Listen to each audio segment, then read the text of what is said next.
Good morning students. How are you? कैसे हैं आप सभी? I think आप सभी बहुत अच्छे होंगे। Dear students, आज हम जो चैप्टर शुरू कर रहे हैं वो रनिंग में चल रहा है, थ्योरी ऑफ इंटरेस्ट, और जिसमें हमने क्लासिकल थ्योरी ऑफ इंटरेस्ट या ब्याज का प्रतिष्ठित सिद्धांत का अध्ययन हम कर चुके हैं। आज हम अध्ययन करेंगे liquidity preference theory of interest, तरलता पसंदगी सिद्धांत। इसे हम ब्याज का मौद्रिक सिद्धांत भी कहते हैं।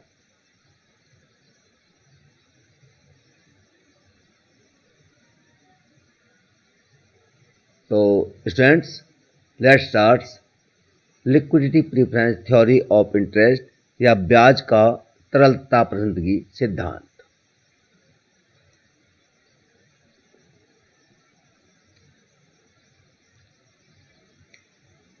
इस सिद्धांत का प्रतिपादन प्रसिद्ध अर्थशास्त्री जे.एम. किन्स ने 1936 में अपनी सुप्रसिद्ध पुस्तक general theory of employment, interest and money में किया था।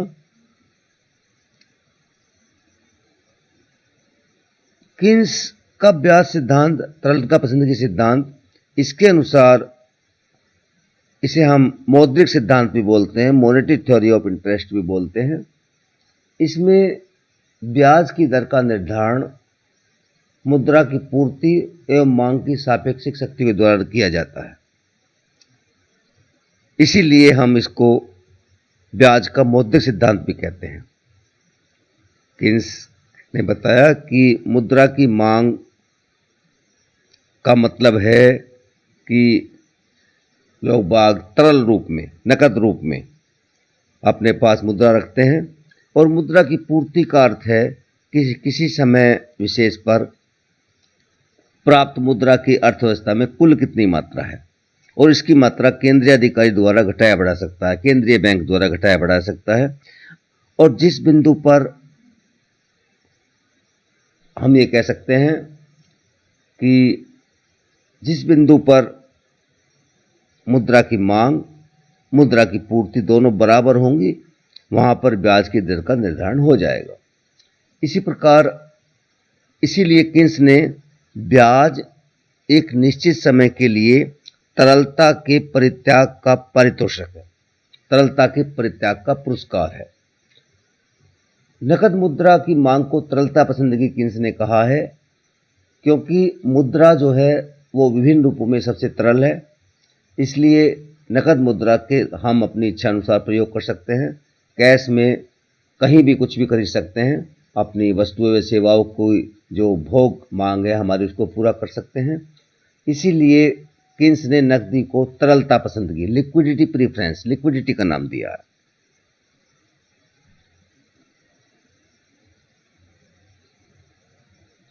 इसी वजह से जो मुद्रा की तरलता है उसके गुण के कारण ही व्यक्ति मुद्रा को संचय करना चाहते हैं।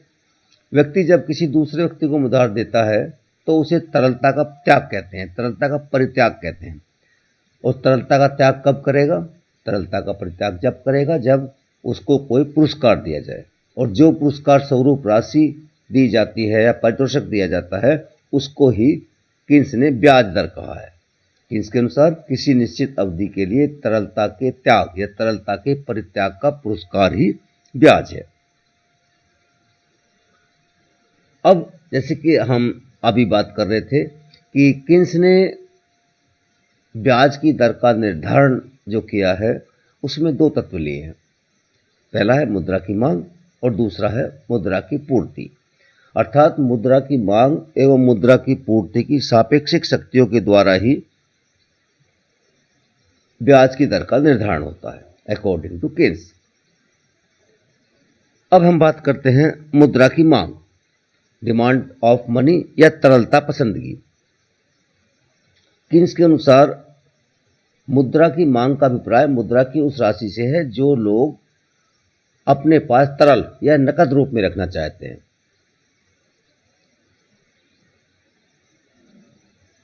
इसी को मुद्रा की मांग को हम तरलता पसंदगी कहते हैं। तरलता का उपाय जैसे कि बताया कि धन को नकद रूप में ऐसे रखने से है जिसे व्यक्ति तुरंत ही नकद में परिवर्तित करा सके। धन को रखने का सबसे तरल रूप मुद्रा या नकदी है। एक व्यक्ति को आय मिलने के पश्चात यह तय करना पड़ता है कि वह आय के किस भाग का उपभोग वर्तमान में करेगा और कौन से का भविष्य में करेगा। वह इस बात का भी निर्णय करता है कि भविष्य के लिए अपनी आय बचत को किस रूप में रखे। भाई एक रूप तो यह हो सकता है कि वह अपनी बचत को अपने पास नकद रूप में रखे। दूसरा यह हो सकता है कि वह किसी अन्य व्यक्ति को उधार दे दे। परंतु जब वह अपनी बचत किसी अन्य व्यक्ति को दे देता है तो उसे तरलता का त्याग करना पड़ता है, क्योंकि प्रत्येक व्यक्ति अपने धन को हमेशा के लिए नकद और तरल रूप में रखना पसंद करता है। इसलिए यदि उसे नकदी का या तरलता का परित्याग करने के लिए कहा जाए तो वह ऐसा तब तक नहीं करेगा जब तक कि उसे कोई प्रलोभन या पुरस्कार न दिया जाए, और उसी को जो है किन्स ने ब्याज कहा है। अर्थात ब्याज की दर वह प्रीमियम है जिसका लोगों को अपने धन की संग्रहित मुद्रा के अतिरिक्त अन्य किसी रूप में रखने के लिए प्रेरित करते हेतु शोधन किया जाता है। तो तरलता पसंदगी के किन्स ने 3 उद्देश्य बताए हैं। मुद्रा की मांग के 3 उद्देश्य बताए हैं। सबसे पहला है सौदा उद्देश्य, इसको हम ट्रांजैक्शन मोटिव भी कहते हैं। प्रत्येक व्यक्ति अथवा व्यवसायी अपनी आय का एक अंश दिन प्रतिदिन के कार्यों या अन्य प्रकार के भुगतानों के लिए रखता है, जिसे सौदा उद्देश्य कहते हैं, ट्रांजैक्शन मोटिव कहते हैं। क्योंकि इसमें आय और व्यय में अंतर होता है। आय निश्चित अवधि के हमें प्राप्त होती है और व्यय हमें दैनिक आवश्यकताओं के लिए प्रतिदिन करना पड़ता है। जो मुद्रा की मांग है सौदा उद्देश्य के लिए, यह आय रोजगार के स्तर, आय प्राप्ति की आवृत्ति, व्यय की अवधि, इनके पर निर्भर होता है। दूसरा है दूरदर्शिता उद्देश्य, प्रिकॉशनरी मोटिव। हर मनुष्य को अप्रत्याशित आवश्यकताओं, दायित्वों तथा आकस्मिकताओं जैसे बीमारी, दुर्घटना आदि के लिए नकद मुद्रा अपने पास रखनी पड़ती है, जिसे हम दूरदर्शिता का उद्देश्य कहते हैं। और इस उद्देश्य के लिए नकद मुद्रा की मात्रा भी जो मांग होती है, तरलता पसंदगी जो होती है, वो ब्याज की दर से प्रभावित नहीं होती है। अर्थात प्रिकॉशनरी जो मेथड है, मोटिव है या दूरदर्शिता उद्देश्य के लिए मुद्रा की मांग जो है वो भी ब्याज के दर के द्वारा प्रभावित नहीं होती है, अपितु यह भी आय के स्तर पर निर्भर करती है। अब हमने देखा दोनों उद्देश्य। पहला उद्देश्य हमने देखा सौदा उद्देश्य ट्रांजैक्शन मोटिव और दूसरा प्रिकॉशनरी मोटिव। दोनों की मुद्रा की मांग जो है वो आय के स्तर पर निर्भर करती है। यदि दोनों उद्देश्यों के लिए हम मुद्रा की मात्रा को L1 कह लें, प्रिकॉशनरी मोटिव और ट्रांजैक्शनरी मोटिव दोनों के लिए मुद्रा की मांग या तरलता पसंदगी L1 है, तो इसमें हम देख सकते हैं, देखा रखा है L1 is equal to function of Y। इसका मतलब है कि दोनों उद्देश्यों ट्रांजैक्टिव मोटिव सौदा उद्देश्य और दूरदर्शिता उद्देश्य के लिए मुद्रा की मांग आय के स्तर पर निर्भर होती है, अर्थात L1 is equal to function of Y। Next है जो बड़ा महत्वपूर्ण है सट्टा उद्देश्य, स्पेकुलेटिव मोटिव। इसके बारे में थोड़ा सा हम बात करते हैं। बहुत से व्यक्ति विशेषकर सट्टेबाज भविष्य में बाजार में ब्याज की दरों में होने वाले परिवर्तनों का लाभ उठाते हैं और उन लाभ उठाने के लिए अपने पास नकद रूप में मुद्रा रखते हैं। इसे सट्टा उद्देश्य कहते हैं। सट्टे की परिभाषा किसने इस प्रकार से दी है कि भविष्य की घटनाओं के बारे में साधारण व्यक्तियों की अपेक्षा अधिक ज्ञान होने के कारण लाभ कराने की प्रवृत्ति को ही सट्टा उद्देश्य कहते हैं। जो सामान्य व्यक्ति होते हैं उनकी तुलना में मार्केट की अधिक जानकारी हो, अर्थात जो उतार चढ़ाव आएंगे प्रतिभूतियों में या बॉन्ड्स की कीमतों में, उनके आधार पर ब्याज की दर प्रभावित होगी। अभी इसकी बात हम करेंगे। और इनको लाभ उठाने के लिए जो मुद्रा, नकद मुद्रा या तरलता पसंदगी की जाती है, नकद मुद्रा अपने पास रखी जाती है, उसे हम सट्टा उद्देश्य कहते हैं।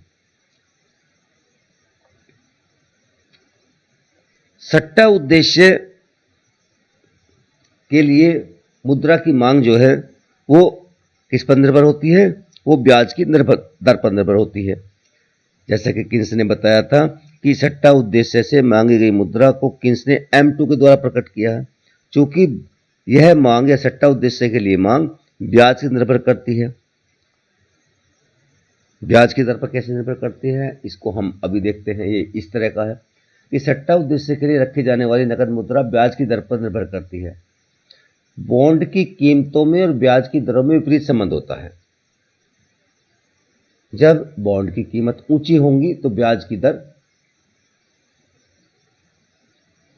कम होंगी, और जब ऊंची बॉन्ड की कीमत होंगी तो ब्याज की दर कम होंगी। अर्थात जब दोनों में विपरीत संबंध होता है बॉन्ड की कीमत और ब्याज की दरों में। यदि बॉन्ड की कीमत ऊंची है तो ब्याज की दर कम है, यदि बॉन्ड की कीमत कम है तो ब्याज की दर ऊंची है। इस प्रकार से ब्याज की दरों में और बॉन्ड की कीमतों में विपरीत संबंध होता है।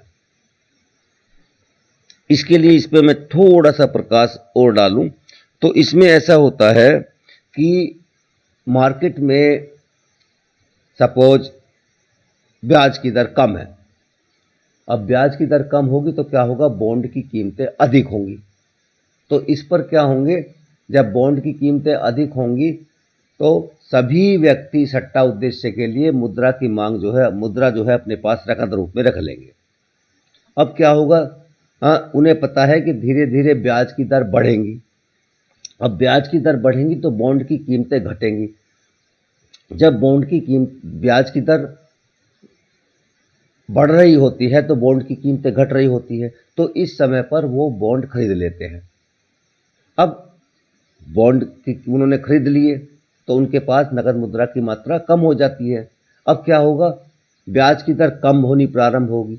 अब ब्याज की दर कम प्रारंभ होगी तो क्या होगा? बॉन्ड की कीमतें बढ़ेंगी, क्योंकि दोनों में विपरीत संबंध होता है। ब्याज की दर कम हुई, बॉन्ड की कीमतें बढ़ी। ऐसे समय पर वो बॉन्ड को बेच देते हैं, जिसके कारण उनको लाभ होता है। एक ब्याज की दर बिल्कुल यदि नीचे स्तर पर आ जाती है तो वहां पर समस्त मुद्रा को वो अपने पास रख लेते हैं। उसकी हम अभी बात करते हैं। सट्टा उद्देश्य के लिए जैसे कि हमने कहा, इसको हम निष्क्रिय मुद्रा कहते हैं। निष्क्रिय रहती है ये मुद्रा, सट्टा उद्देश्य के लिए अपने पास जो पड़ी रहती है। सट्टा उद्देश्य के लिए मुद्रा की जो मांग होती है वो ब्याज की दर का फलन होती है। हम कह सकते हैं जैसे कि हम सट्टा उद्देश्य के लिए L2 से डिनोट करें तो L2 is equal to function of R। जैसे कि यहाँ कर्सर जा रहा है, पहले थी L1 is equal function of Y, आय के स्तर पर निर्भर थी। ये आय के स्तर पर निर्भर थी। सट्टा आपका दूरदर्शिता उद्देश्य, सौदा उद्देश्य। यदि हम बात करें सट्टा उद्देश्य की तो सट्टा उद्देश्य की ब्याज की दर पर का फलन होती है। मुद्रा की कुल मांग, अर्थात मुद्रा की कुल मांग कितनी होगी हमारी? L is equal to L1 plus L2। तीनों उद्देश्यों के लिए एक साथ जोड़ ली हमने। L is equal to function of Y और फंक्शन ऑफ R, या ये कह सकते हैं L is equal to function of YR। इससे यह स्पष्ट होता है कि आय के स्थिर होने पर सौदा उद्देश्य, दूरदर्शिता उद्देश्य के लिए मुद्रा की मांग का ब्याज की दर पर प्रत्यक्ष रूप से कोई प्रभाव नहीं पड़ता है, किंतु सट्टे उद्देश्य के लिए मुद्रा की मांग व्यक्ति की प्रत्याशा और मनोवैज्ञानिक स्थिति पर निर्भर करती है। अतः कहा जा सकता है कि ब्याज की दर का परिवर्तन ही सट्टे के लिए मुद्रा की मांग उत्पन्न करता है। तो ये मेरे ख्याल में आपको ये चीज़ समझ में आ गई होंगी कि तीनों जो मुद्रा की मांग है वो कैसे, कौन किसके द्वारा प्रभावित होती हैं और किसका फलन होती है। अब हम बात करेंगे तरलता जाल की। जैसे कि अब अभी हम बात कर रहे थे कि ब्याज की दरों में परिवर्तन से मुद्रा की मांग या खास तौर से मुद्रा की सट्टा मांग प्रभावित होती है, और हमने ये भी देखा था कि बॉन्ड की कीमतों में और ब्याज की दरों में विपरीत संबंध होता है। तरलता पसंदगी रेखा, अभी हम इसका अभी देखेंगे इसको। ब्याज की विभिन्न दरों पर मुद्रा की मांगे जाने वाली मात्रा को व्यक्त करती है। इस डायग्राम को आप देख सकते हैं, ये LP वक्र है। मुद्रा का मांग वक्र या तरलता पसंदगी, लिक्विडिटी प्रीफरेंस वक्र है। अब आप इसमें देख सकते हैं कि बी बिंदु तक ये बाएं से दाएं नीचे की ओर गिर रहा है, अर्थात यहाँ पर क्या होगा, यहाँ पर जब ब्याज की दर, ये ब्याज की दर है, ये मुद्रा की मांग है। जब ब्याज की दर ऊंची होगी, यहाँ पर मान लो सपोज यहाँ कर्सर है, ब्याज की दर यहाँ पर है, तो मुद्रा के लिए सट्टे की मांग कम होगी। क्यों होगी कम? क्योंकि यहाँ पर ब्याज की दर अधिक है तो बॉन्ड की कीमतें कम होंगी, अर्थात जो सट्टे खेलने वाले हैं वो सब के सब बॉन्ड यहाँ पर खरीद लेंगे।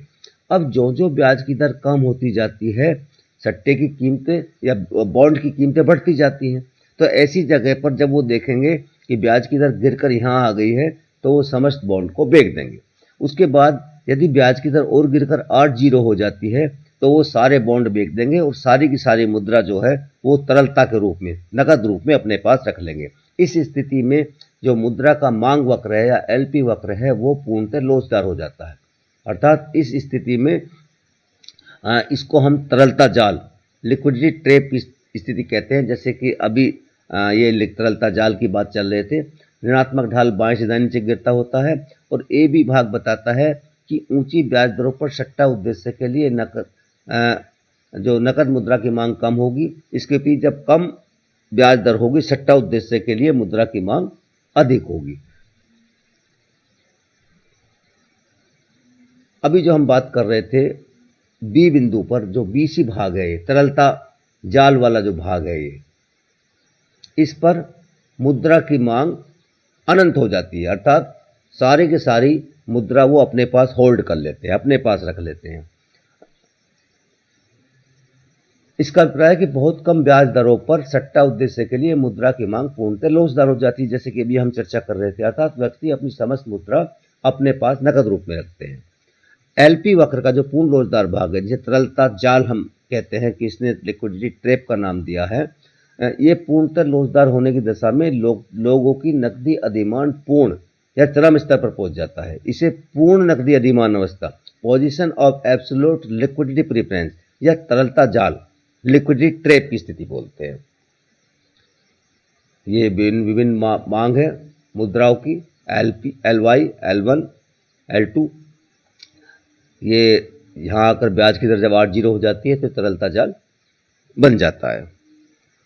ठीक है, इसमें हम उधारबंदी कहते हैं, क्रेडिट डेडलॉक हो जाता है, इसको तरलता जाल, जैसे कि हमने तरलता ट्रैप का नाम दिया है। जब ब्याज की दर बहुत गिर जाती है तो व्यक्ति सोचता है कि मुद्रा को उधार देने का जो जोखिम है उसकी तुलना में ब्याज की दर बहुत कम है, अर्थात वह समस्त मुद्रा को तरल रूप में, नकद रूप में अपना पास रखता है, और जिसके कारण एलपी वक्र की जो पूंछ बोल सकते हैं इसको, एक्स अक्ष से समानांतर हो जाती है और ये तरलता जाल बनाती है। नेक्स्ट यदि हम बात करें मुद्रा की पूर्ति, पत्र मुद्रा, बैंक मुद्रा, साख व सिक्के मिलाकर मुद्रा की कुल पूर्ति का निर्माण करते हैं। चूंकि मुद्रा की पूर्ति पर सरकार का पूर्ण नियंत्रण रहता है, इसलिए किसी समय विशेष में मुद्रा की कुल पूर्ति लगभग स्थिर रहती है। रिजर्व बैंक ऑफ इंडिया इसको निर्धारित करता है इसके सेंट्रल बैंक के थ्रू, तो जिसके कारण हम ये कह सकते हैं कि मुद्रा की पूर्ति रेखा एक खड़ी रेखा होती है, अर्थात ये कह सकते हैं वाई अक्ष के समानांतर या एक्स पर एक लंबवत रेखा होती है, क्योंकि मुद्रा की पूर्ति किसी समय पर स्थिर होती है। जैसे कि हम अभी डायग्राम जो आएगा उसमें दिखा रखा है। आगे हम पढ़ते हैं ब्याज की दर का निर्धारण, और ब्याज की दर का निर्धारण कहाँ पर होता है, जैसे कि हम पहले भी पढ़ चुके हैं। ब्याज की दर उस बिंदु पर निर्धारित होगी जहां पर मुद्रा की मांग रेखा अर्थात एलपी वक्र और मुद्रा की पूर्ति रेखा एक दूसरे को काटती हैं। चित्र में हम देख सकते हैं ये मुद्रा का ये एल वाई जो एलपी वक्र है, ये मुद्रा का मांग वक्र है, और ये क्यू जीरो जो है क्यू जीरो, ये मुद्रा का पूर्ति वक्र है। यदि मुद्रा की पूर्ति यहाँ पर स्थिर है, क्योंकि ये मैं अभी बताया था कि ये एक्स अक्ष पर लंबवत रेखा होती है, वाई अक्ष के समानांतर रेखा होती है, क्योंकि अल्पकाल में मुद्रा की पूर्ति जो है वो स्थिर होती है। तो यहाँ पर किन्स ने बताया था कि यहाँ पर मुद्रा की पूर्ति स्थिर है, जहाँ मुद्रा का मांग वक्र और मुद्रा का पूर्ति वक्र एक दूसरे को स्पर्श करता है। ई बिंदु पर आप यहाँ पर देख सकते हैं, यहाँ पर ब्याज की दर आर निर्धारित हो जाती है। इसमें यह भी दिखा रखा है कि यदि मुद्रा की पूर्ति कम हो जाए तो ब्याज की दर बढ़ जाएगी। मुद्रा की मांग में कोई परिवर्तन न होने पर मुद्रा की पूर्ति कम हो जाएगी, मुद्रा पूर्ति वक्त बाईं ओर शिफ्ट हो जाएगा तो ब्याज की दर बढ़कर इतनी हो जाएगी, R2 हो जाएगी। और यदि मुद्रा की पूर्ति बढ़ जाती है तो मांग में कोई परिवर्तन न होने पर ब्याज की दर कम हो जाती है। संतुलन स्थिति जो है वो मुद्रा की मांग और मुद्रा की पूर्ति जहाँ पर बराबर होंगी वहाँ पर ब्याज की दर का निर्धारण हो जाएगा। तो ये डायग्राम है, कोई ज़्यादा खास नहीं है। इसमें जो बात ध्यान रखनी है कि मुद्रा की मांग किन किन कारणों से की जाती है वही, और मुद्रा की पूर्ति स्थिर मानी गई है। आलोचना की बात यदि हम करें, किन्स द्वारा प्रतिपादित जो ब्याज का सिद्धांत है उसकी बहुत सारी आलोचना भी की गई है। जैसे कि इसमें दिखाया गया है कि वास्तविक तत्वों की उपेक्षा, हेनरी हैजलेट ने यह बताया कि किन्स के विश्लेषण में एक बहुत बड़ी त्रुटि यह है कि यह ब्याज की निर्धारण में वास्तविक तत्वों को छोड़ देता है।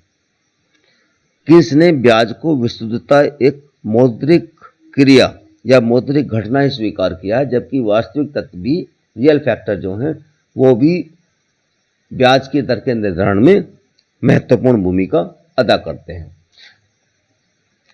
आगे हम बोल सकते हैं कि मुद्रा की कोई स्पष्ट परिभाषा नहीं है। किन्स के सिद्धांत में यद्यपि ब्याज एक मौद्रिक सिद्धांत है, परंतु वास्तविकता यह है कि उन्होंने मुद्रा के अर्थ को स्पष्ट नहीं किया है या मुद्रा का अर्थ स्पष्ट नहीं हो पाता है। एक स्थान पर उन्होंने साख मुद्रा को मुद्रा में सम्मिलित किया है तो दूसरी जगह उन्होंने यह कह दिया कि साख को मुद्रा के अंतर्गत सम्मिलित नहीं किया जा सकता। इसी प्रकार से हम कह सकते हैं यह असंगत सिद्धांत है, इनकंसिस्टेंट थ्योरी। प्रोफेसर हैजलिट ने इस सिद्धांत की तथ्यों के विपरीत बताया है। उन्होंने कहा है कि किन्स यह व्याख्या करने का प्रयास करते हैं कि यदि किन्स का सिद्धांत सही होता तो मंदी के निम्नतम बिंदु पर ब्याज की दर उच्चतम होती, क्योंकि गिरती हुई कीमतों के कारण उस समय तरलता पसंदगी प्रबलतम होती है। इसलिए धन धारकों को या जो नकदी रखते हैं, नकदी छोड़ने की प्रेरणा न देने के लिए अपेक्षाकृत अधिक पुरस्कार देना होगा। परंतु तथ्य इसके बिल्कुल विपरीत है, क्योंकि मंदी के न्यूनतम बिंदु पर ब्याज की दर भी न्यूनतम होती है। इसके विपरीत यदि किन्स का सिद्धांत सही होता तो तेजी के शिखर पर ब्याज की दर न्यूनतम होती, क्योंकि तेजी का शिखर क्या होता, बॉन्ड की कीमतें अधिक होती, क्योंकि उस समय देश में व्याप्त सामान्य विश्वास के कारण लोगों को तरलता अधिमान या पसंदगी दुर्बलतम होती। परंतु वास्तव में तेजी के शिखर पर ब्याज की दर अधिकतम होती है, न्यूनतम नहीं होती है। ठीक है। इसी प्रकार से समय तत्व की उपेक्षा की है। समय तत्व की उपेक्षा का मतलब क्या है कि किन्स जो है वो अल्पकालीन समय को ही मानते हैं। उन्होंने कहा है कि दीर्घकाल में तो हम मर जाएंगे, इसलिए अल्पकाल को उन्होंने महत्वपूर्ण स्थान दिया है। जितनी भी किन्सियन थ्योरी है उसमें अल्पकाल को ही बात उन्होंने की है। इसी प्रकार से सौदा उद्देश्य मांग और ब्याज दर की बात करते हैं। उन्होंने इसमें इसे हेनरी हैजलिट ने इसके भी लिए बताया है कि ब्याज की प्रकृति व्याख्या करने के लिए तरलता अधिमान या तरलता पसंदगी सब न तो आवश्यक है और न ही जरूरी है।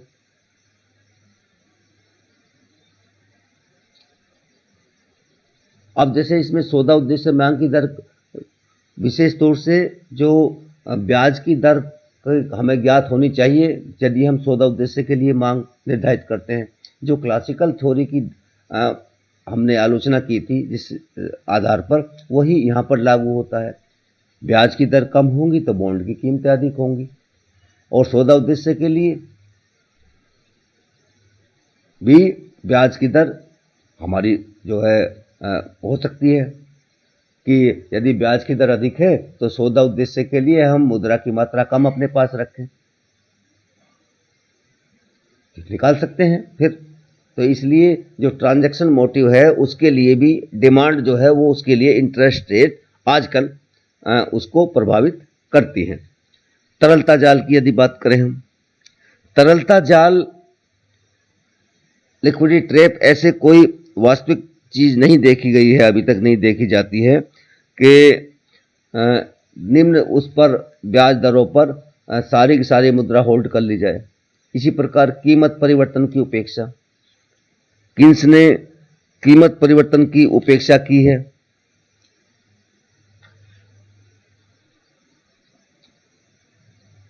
जैसे कि हम मीनिंग मनी की सही परिभाषा नहीं दी है। तो ये कुछ ऐसी है कि किन्स का सिद्धांत भी पूर्णतः सही नहीं है। इसके बाद में मॉडर्न थ्योरी दी गई जिसमें हमने दोनों तत्वों को मिला, हिग्स-हैंसन संश्लेषण बोलते हैं उसको। उसमें हमने वास्तविक तत्व भी जोड़े हैं और आपके जो मौद्रिक तत्व हैं जो किन्स ने दिया था वो भी जोड़े हैं। अर्थात क्लासिकल थ्योरी ऑफ इंटरेस्ट और जो लिक्विडिटी प्रीपेज थ्योरी ऑफ इंटरेस्ट है, दोनों को मिलाकर हमने या हिग्स-हैंसन ने एक मॉडर्न थ्योरी दी है, ब्याज का आधुनिक सिद्धांत दिया है। उनमें जो दोनों सिद्धांतों की कमी है उसको दूर करने का प्रयास किया है। तो ये इसकी कुछ आलोचनाएं हैं। विशेष तौर से जो अल्पकालीन सिद्धांत है, तरलता जाल है, कुछ जो नई चीज़ें दी हैं, लेकिन वो महत्वपूर्ण चीज़ें हैं और वास्तव में उनका अस्तित्व होता है। किन्स ने देखा है मंदी के काल में तरलता जाल के बारे में, लिक्विडिटी ट्रैप। तो ये किन्स की थ्योरी हुई students. Thank you very much. यदि कोई इसमें आपको प्रॉब्लम हो या कुछ चीज़ समझ में नहीं आई हो तो मुझसे आप संपर्क कर सकते हैं। मेरा फ़ोन नंबर आपके पास है और इसमें इतना ही। नेक्स्ट उसमें हम पढ़ेंगे। और मैं आपको एक और बात बताना चाह रहा हूँ कि जो आपका माइक्रो इकोनॉमिक्स का सिलेबस है उसमें 30% की कटौती की गई है। वो सिलेबस जल्दी ही यूनिवर्सिटी अपनी वेबसाइट पर डाल देगी, आप उसका अवलोकन कर लेना। अभी हमें भी कंफर्म ये पता नहीं है कि कौन कौन से चैप्टर्स में कटौती की गई है, कौन कौन सी टॉपिक्स में कटौती की गई है। हाँ, उसके हम बाद में चर्चा कर लेंगे। कुछ चीज़ें ऐड तो होंगी नहीं, कमी हुई है, इसलिए हम अभी तो जो पहला सिलेबस है उसके अकॉर्डिंग ही अध्ययन कर रहे हैं। तो students thank you very much. अपना ध्यान रखिएगा, आप हमारे लिए और इस देश के लिए बहुमूल्य हैं। Okay, thank you very much.